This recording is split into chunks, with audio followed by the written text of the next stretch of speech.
Hey guys, in this video I'm going to show you how to add a credit card to Credit Karma. If you find this video helpful, please consider to like this video and subscribe to my channel. In saying that, let's just jump straight into the video. Alright, so what we first need to do is open up a web browser and head on over to creditkarma.com. From here, we want to go ahead and click on that login button. From here, put in your credentials, so your email, password, and go ahead and click on log in. If you can't log into your account, you can go ahead and click on try another way. Then we need to go ahead and navigate to the account linking area once logged in. So from here, go to accounts and loads, accounts or net worth, depending on your UI. This is where existing linked accounts are shown. Then choose to add a new account. Click on add account or link an account and select credit card as the account type.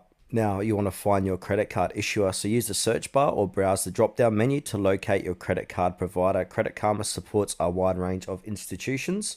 Then simply enter your login credentials, so you'll be routed to a secure third-party connector like Plaid.